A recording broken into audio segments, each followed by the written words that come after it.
Muy buenas noches, profesor. Mi nombre es Pedro de Sousa, que estoy cumpliendo con la asignación número 4, que son los sistemas puesta a tierra contra descargas atmosféricas. Ok, según las indicaciones de la actividad, bien se mencionó antes, vamos a omitir la parte de generalidades de SPAD, como su importancia, definición, etcétera, porque ya esto lo conocemos de antemano y se ha hablado con anterioridad. Ok, en esta oportunidad vamos a hablar con lo que son los SPAT, los sistemas de puesta a tierra contra descargas atmosféricas. De acuerdo, tenemos lo que es el rayo. Para entender el funcionamiento del sistema de pararrayos y determinar el adecuado para el establecimiento, es necesario conocer el origen de las descargas atmosféricas, ya que no todas terminan impactando las estructuras. Para esto, vamos a comenzar por definir que las descargas de energía entre nubes se les llaman centella y que las que se originan entre nubes y tierra son rayos. Los rayos son descargas eléctricas naturales que ocurren durante las tormentas eléctricas. Se generan en gran parte en la parte inferior de las nubes, creando un campo eléctrico de carga negativa en las nubes y una carga positiva en la tierra próxima a la tormenta. Cuando el campo electrostático alcanza cierto nivel, puede producirse un arco eléctrico, conocido como rayo. Los rayos pueden alcanzar longitudes de hasta 100 kilómetros y transportar corrientes extremadamente fuertes, que pueden superar los 30.000 amperios, con temperaturas que pueden llegar hasta los 30.000 grados Celsius, 5 veces la temperatura de la superficie del Sol. Estos fenómenos naturales pueden causar víctimas mortales y daños materiales significativos. Dado que las nubes son las productoras de rayos, debemos comprender su formación hasta llegar a formar una tormenta eléctrica, ya que dichas nubes pasan por una serie de procesos antes y después de la descarga de energía. Durante la formación de nubes de tipo cumulonimbo, el campo eléctrico desarrollado puede alcanzar hasta 15 o 20 kilovoltios por metro, en valor absoluto, siendo estas las condiciones ideales para generar una descarga atmosférica en el suelo, conocida rayo. Otra forma de llamar a este tipo de nubarrón es nube de tormenta, que es la nube ya lista o cargada para presentar descargas atmosféricas, esperando que la rigidez dieléctrica del aire se pierda. Estos son uno de los fenómenos, o es el principal fenómeno que se enfrenta a este tipo de SPAD. El rayo también produce ciertos efectos. El tipo de rayo más estudiado es que ocurre entre nube y tierra. Estas descargas son del orden de microsegundos y son circuitos cerrados. Empiezan en la nube, pasan por la tierra y terminan en la nube. El rayo que rompe la rigidez dieléctrica del aire se llama líder y a este lo siguen los demás. Es importante mencionar que los rayos se manifiestan de diversas formas y son el resultado de una corriente de tipo impulsivo de fuerte intensidad, que ésta se propaga en primer lugar en un medio gaseoso, la atmósfera, luego en un medio sólido más o menos conductor, el suelo, y los efectos se enlistan a continuación. Como podemos ver acá, tenemos el efecto luminoso, se refiere a los relámpagos; el efecto sonoro acústico, este efecto hace referencia a la propagación de una onda de choque mecánica en el aire, cuyo origen es el canal de descarga. La percepción de este efecto comienza a partir de una decena de kilómetros. A este efecto se le conoce también como trueno. Tenemos el efecto térmico, las liberaciones de calor por el efecto Joule en el canal ionizado es lo que este efecto representa. El efecto electrodinámico corresponde a las fuerzas mecánicas de las que son objeto los conductores colocados en el campo electromagnético, creado por esta circulación de corriente intensa, pudiendo dar como un resultado deformaciones de los materiales que se hallan a su paso. Efecto electroquímico. Relativamente, estos son menores. Este efecto se traduce por una descomposición electrolítica por aplicación de la ley de Faraday. El efecto de inducción, que es un campo electromagnético variable, cualquier conductor es proclive a corrientes inducidas. El efecto sobre un servicio, sea humano o animal, que es el paso de la corriente de una cierta intensidad durante una corta duración, es suficiente para provocar riesgos de electrocución por ataque cardíaco o respiración, a lo que hay que añadir los riesgos de quemadura. El rayo también en nuestros SPAD presentan tres características clave. Tenemos el voltaje. El campo eléctrico debajo de una nube de tormenta es generalmente considerado entre 10.000 y 30.000 voltios por metro, y una nube de tormenta promedio podría contener unos 140 megavatios hora de energía, que esto con voltaje de hasta 100 megavoltios. Es un principio del voltaje asociado al rayo. Esto empieza con cientos de millones de voltios entre nube y tierra, pero cuando la descarga se aproxima a la tierra La neutralización de cargas reduce el voltaje. La corriente, con una carga en movimiento intranube de unos 40 coulomb, esta energía es la que se disipa mediante los rayos, con corrientes pico, que van de unos cuantos kiloamperes a unos 200 kiloamperes, con un percentil de 50 o de 20 kiloamperes. Las descargas atmosféricas pueden causar grandes diferencias de potencial en sistemas eléctricos distribuidos fuera del edificio o estructuras protegidas.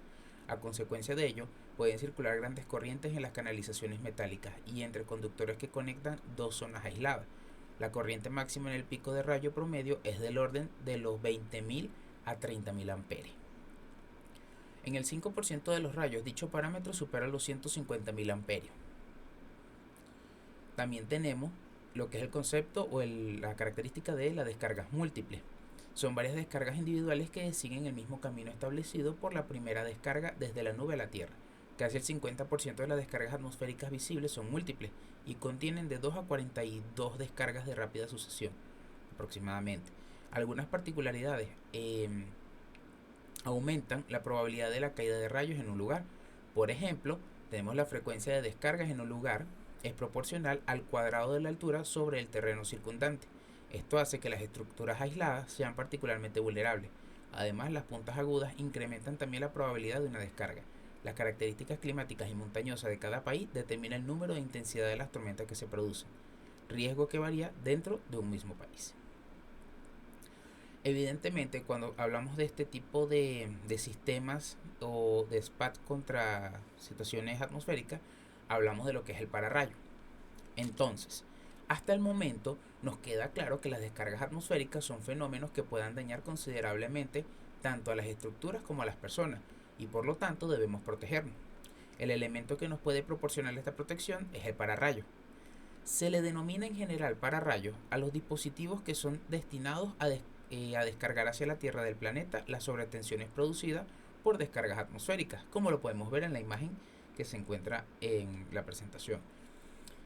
Esta es tanto así de modo que no dañe a las personas y equipos. Los pararrayos son sistemas integrales de protección que constan de un sistema externo y en caso de definirse la necesidad de protección de equipos y sistemas sensibles, debe especificarse un sistema de protección de tipo interno. Es decir, puede constituirse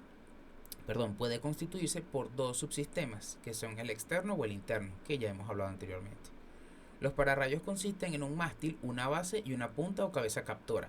Esta última puede tener muchas formas en función de su principio de funcionamiento. Independientemente del tipo de punta, esta se encuentra unida a la Tierra del planeta mediante un conductor especial para pararrayos.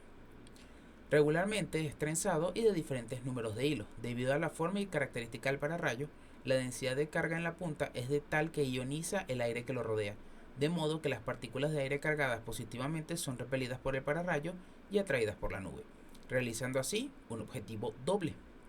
Por una parte, se produce una compensación del potencial eléctrico al ser atraídos estos iones del aire por parte de la nube, neutralizando en parte la carga. De esta forma se reduce el potencial nube-tierra. Esto marca el límite entre el comportamiento dieléctrico y el conductor del aire y por tanto previenen la formación del rayo. Pero por otro lado, esta conducen al rayo a tierra, ofreciéndole un camino de menor resistencia. Este camino lo formarán el pararrayo, los conductos de descarga y el sistema de puesta a tierra. Las puestas a tierra se establecen con el objetivo principal de limitar la tensión que con respecto a tierra pueden presentar un momento dado las masas metálicas y evitar diferencias de potencial peligroso, permitiendo el paso a tierra de las corrientes de falta o descarga de origen atmosférico. El sistema de puesta a tierra de una instalación de pararrayos es una de las partes más importantes de la instalación por ser esta la encargada de disipar la corriente del rayo y toda su energía. Las puestas a tierra han de tener un valor óhmico bajo o inferior a 10 ohms cuando se realiza la medición a baja frecuencia aislada de cualquier elemento conductor. Para eso tenemos lo que son las puestas a tierra para pararrayos PDC. Las dimensiones de la toma a tierra dependerán de la resistividad del terreno. Debe realizarse una toma a tierra para cada conductor de bajada y existen dos tipos: las puestas de tierra tipo A, que se subdividen en A1 y A2, siendo la A1 está formada por una configuración de pata de ganso y la A2 que está formada por una unión de muchas piquetas verticales en línea de triángulo y separadas de una distancia al menos igual a su longitud. También tenemos la puesta a tierra tipo B, que es el electrodo en anillo. Esta disposición es un anillo conductor en contacto con el suelo en un 80% de su longitud. Puede ser exterior a la estructura o electrodo de cimentación. Cada conductor de bajada, además de estar conectado al anillo, debe conectarse adicionalmente a un electrodo horizontal de un mínimo de 4 metros, o bien a un electrodo vertical de una longitud mínima de 2 metros. El realizar un buen diseño de este sistema de pararrayos requiere varias cosas que no son triviales. No se trata de poner una punta aquí, otra allá y listo. No. Se trata de un desarrollo de ingeniería el cual implica sistemas captadores, bajantes, sistemas de puesta a tierra y medidas de protección contra efectos secundarios del rayo, especialmente cuando existen sistemas sensibles tales como equipos electrónicos, de radiofrecuencia, etcétera. Independientemente del tipo de punta seleccionado, el procedimiento de cálculo del sistema de pararrayos debe seguir cierto orden. Se requiere determinar el riesgo e índice de impacto. La valoración de riesgo es una medida empírica, la cual estima en forma razonable la probabilidad de incendio de la probabilidad de incidencia de un rayo directo sobre una estructura, tomando en cuenta la complejidad del fenómeno del rayo y la decisión de dotar a una estructura con un sistema de pararrayos, así como la selección del nivel de protección adecuado. Este se basa en la frecuencia esperada de impacto sobre la estructura o la zona a proteger, dada por n sub 0, donde n sub 0 es la frecuencia anual promedio de rayos directos a una estructura y la frecuencia de rayos promedio permitida anualmente. Lo podemos sacar con esta fórmula, que es n sub 0 igual a n sub g por a sub e por 10 a la menos 6, donde n sub g es la densidad promedio anual de rayos de tierra por 2 kilómetros cuadrados por kilómetro cuadrado, y a sub e es el área equivalente de captura de la estructura en metros cuadrados. Para obtener la frecuencia anual permitida de rayos directos a una estructura n sub d, que no es más que el riesgo permitido de incidencia de un rayo directo a una estructura de acuerdo al tipo de estructura, uso y contenido. Las puestas a tierra para sistemas de punta Franklin o jaula Faraday, según su disposición existen dos sistemas de puesta a tierra: el tipo A, como se ilustra en la imagen superior que tenemos acá, que está formada por electrodos horizontales o verticales aislados en el exterior y conectados a cada conductor de bajada. En la disposición tipo A, el número de electrodos no debe ser inferior a 2 y deben distribuirse de manera uniforme. En el caso B, tenemos que esta está formada por un anillo conductor exterior a la estructura a proteger, en contacto con el terreno al menos en el 80% de su longitud, instalado a 0.5 metros de profundidad y a 1 metro de separación de la estructura. Esta se recomienda que el número de electrodos no sea inferior al número de conductores de bajada, con un mínimo de 2. A dicho anillo deberían conectarse electrodos adicionales en los puntos en donde se conectan las bajantes. En esta disposición tipo B está recomendada para terrenos de roca y es preferible su uso en estructuras con sistemas electrónicos o bien de alto riesgo de incendio. Como podemos ver en la imagen inferior, tenemos un ejemplo claro de este tipo de puesta a tierra. Los componentes del pararrayo: este consiste en un captor, que es un elemento conductor de una terminación aérea capaz de atraer una descarga atmosférica para desviarla de alguna parte vulnerable de una estación de telecomunicaciones, escuela, vivienda, etc. Tenemos la torre, que es la estructura metálica donde en la parte superior se instala el captor, que es el que le da altura y define el área de protección. Tenemos el cable de bajada, que es aquel que conecta al captor, es decir, al pararrayos, y el sistema de puesta a tierra. A través de él circula la descarga eléctrica de un rayo hacia tierra. Y evidentemente el puesta a tierra al SPAD, que se encarga de dispersar la energía recibida a tierra para diferirla o regularla. También tenemos dentro de estos términos lo que es la diferencia entre protección activa y pasiva.